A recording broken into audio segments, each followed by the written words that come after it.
इस बार शिक्षक दिवस पर देश भर के 50 शिक्षकों को राष्ट्रीय शिक्षक पुरस्कार से सम्मानित किया जाएगा। राष्ट्रपति द्रौपदी मुर्मू नई दिल्ली के विज्ञान भवन में शिक्षकों को सम्मानित करेंगी। राष्ट्रपति द्रौपदी मुर्मू नई दिल्ली के विज्ञान भवन में शिक्षकों को सम्मानित करेंगी। 50 शिक्षकों में से मध्य प्रदेश से 2 शिक्षकों का चयन हुआ है।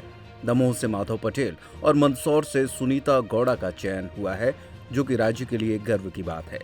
शिक्षक राष्ट्र निर्माण में अपनी महत्वपूर्ण भूमिका निभाता है और हर साल डॉक्टर सर्वपल्ली राधाकृष्णन की जन्म जयंती को शिक्षक दिवस के रूप में मनाया जाता है। अब ऐसे में शिक्षक दिवस पर शिक्षकों का मान सम्मान और हौसला अफजाई की बात ना हो तो फिर कब होगी? इस साल भी देश के महान और शिक्षा के क्षेत्र में अपनी अलग पहचान बनाने वाले शिक्षकों को राष्ट्रपति द्वारा राष्ट्रीय पुरस्कार से नवाजा जाएगा। इनमें मध्य प्रदेश के 2 शिक्षक शामिल हैं और मंदसौर जिले की शासकीय हाई स्कूल खजूरिया सारंग में प्राचार्य के पद पर पदस्थ शिक्षिका डॉक्टर सुनीता गोधा को भी ये पुरस्कार मिलने वाला है, जो कि मध्य प्रदेश और मंदसौर के लिए गौरवान्वित क्षण होने वाला है। बता दें कि मंदसौर जिले के ग्राम खजूरिया सारंग में संकुल प्राचार्य के पद पर पदस्थ शिक्षिका डॉक्टर सुनीता गोधा इस बार मध्य प्रदेश से राष्ट्रपति पुरस्कार के लिए चयनित हुई हैं। वो लगातार 25 साल इस स्कूल में रहीं। यहाँ उन्होंने देह व्यापार में लिप्त बालिकाओं के परिजनों से चर्चा कर उन्हें मुख्य धारा से जोड़ने का काम किया। स्कूल में पढ़ाई के समय के बाद में रोजाना व्यक्तिगत तौर पर वे उन शाला त्यागी बच्चों के माँ बाप से जरूर मिलती रहीं, जो बच्चों को बीच में ही पढ़ाई छुड़वाकर मजदूरी पर लगा रहे थे या समय पूर्व उनकी शादी करने की जिम्मेदारी से हाथ खींचने का काम करते थे। शिक्षिका ने बेटी बचाओ बेटी पढ़ाओ, स्वच्छता अभियान, कन्या भ्रूण हत्या की रोकथाम के क्षेत्र में भी कई काम किए हैं। डॉक्टर सुनीता गोधा ने इतिहास विषय में पीएचडी की डिग्री हासिल की है। इसके अलावा उन्होंने सामाजिक विज्ञान में भी मास्टर किया है। वो जिले के खजूरिया सारंग गांव में प्राथमिक से लेकर हाई स्कूल की कक्षा 10वीं के 238 छात्र छात्राओं के संकुल की प्राचार्य हैं, लेकिन प्रतिदिन सभी कक्षाओं में एक एक विषय का अध्यापन भी करवाती हैं। इतना ही नहीं, कोरोना काल में बंद हुए स्कूलों के दौरान भी डॉक्टर गोधा ने अपने घर पर क्वारंटाइन रहने के बजाय शासकीय और निजी चिकित्सालय में मरीज और परिजनों की काफी मदद की। इसलिए उन्हें 2018 में राज्यपाल ने भी सर्वश्रेष्ठ शिक्षक और सन 2024 में उप मुख्यमंत्री जगदीश देवड़ा ने समाज सेवक शिक्षिका के बतौर भी सम्मानित किया था। खजूरिया सारंग विद्यालय के छात्र चंदूलाल नाथ योगी और अक्षरा परिहार ने बताया कि पारिवारिक समस्याओं के चलते उनके माता पिता ने स्कूल छुड़वा दिया था। फिर प्राचार्य ने घर जाकर दोनों को स्कूल पहुंचाया और पालकों से बातचीत के बाद उन्हें पढ़ाई के लिए राजी किया। वहीं दूसरी ओर उनकी पढ़ाई छात्रा सीमा घटिया भी उनके स्कूल में शिक्षिका हैं। शिक्षिका डॉक्टर सुनीता गोधा ने बताया कि शिक्षा के क्षेत्र में उनका ये मिशन आगे भी अनवरत जारी रहेगा। बीच में सुना था कि पढ़ाई वढ़ाई छोड़ दी, क्यों, क्या कारण हो गया था? फिर आ गए स्कूल?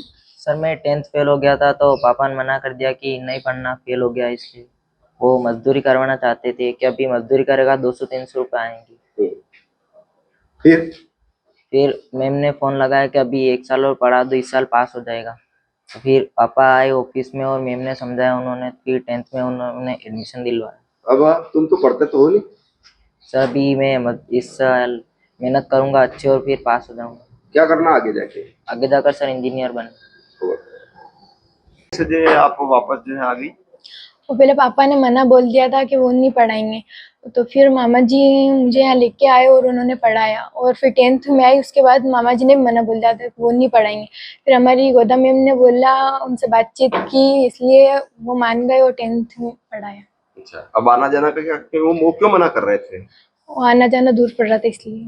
अच्छा, और अब क्या करती हो, कैसे आती हो? अब साइकिल से। अच्छा, अब क्या कहेंगे मैडम के बारे में? मैडम ने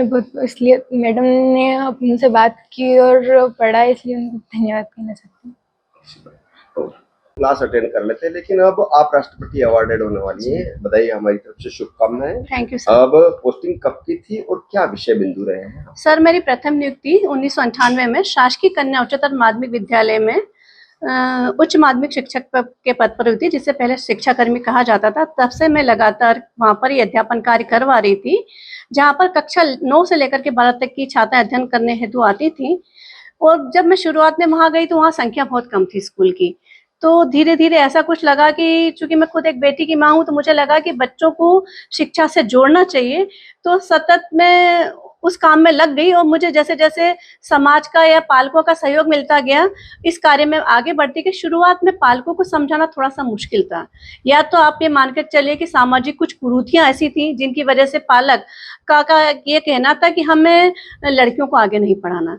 और उन्हें मतलब ज्यादातर पालक क्या होते थे, खेती और मजदूर किसान होते थे, तो उनका ये कहना होता था कि भाई हम खेत पे चला जाते तो छोटे भाई बहनों को कौन संभालेगा, तो लड़के ही संभालेंगे, तो उसको स्कूल भेजना पसंद नहीं करते थे। तो उनको बहुत मुश्किल से समझाना पड़ा कि भाई ये बेटियां भी उतनी शिक्षा के अधिकारी जितने कि बेटे हैं।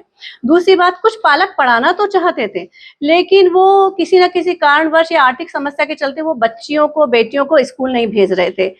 तब उनको हमने घर गांव जाकर के शासन द्वारा संचालित विभिन्न योजनाओं का मैंने प्रचार प्रसार किया विद्यालय समय के अतिरिक्त समय में, कि बेटियों के हित में शासन द्वारा बहुत सारी योजना संचालित की गई है और कहीं कोई कमी होती है तो उस कमी की पूर्ति मैं स्वयं कर दूंगी। और जन सहयोग से मैंने खुद भी करा और जन सहयोग से भी मैंने आवश्यकता अनुसार समय समय पर जब सहयोग लिया तो पालक अपनी बेटियों को हमारे विद्यालय में भेजने के लिए राजी हो गए। और यह जानकर के आपको प्रसन्नता होगी कि धीरे धीरे जो संख्या बहुत सीमित थी, धीरे धीरे वह संख्या 550 से ऊपर पहुंच गई। और जिले का ही नहीं, हमारे विद्यालय को मैंने अपने प्रयासों से राज्य का सर्वश्रेष्ठ विद्यालय बनाने में सफल रही हूँ। सर, मैं तो यही चाहती हूँ कि जब तक भी रिटायरमेंट के बाद भी मुझे बेटियों के लिए ही काम करना है। सामाजिक समानता के आधार पर, चूंकि हमारी नई राष्ट्रीय शिक्षा नीति में भी कहा गया है कि शिक्षा सभी के लिए, शिक्षा पर सभी का समान अधिकार है, बेटा बेटी एक समान है। तो मेरा तो यही एक लक्ष्य है कि जब तक रहूंगी तब तक मैं अपनी बेटियों के लिए कार्य करती रहूंगी। समावेशी शिक्षा के साथ आनंदमय वातावरण में बच्ची हमारी आत्मनिर्भर हो, बेटे हमारे आत्मनिर्भर हो, तो और अपनी जमीन से जुड़ करके वह कार्य करते रहें, क्योंकि हमें दूर भागने की जरूरत नहीं है। हमारे स्थानीय स्तर पर भी रोजगार के बहुत अवसर उपलब्ध हैं।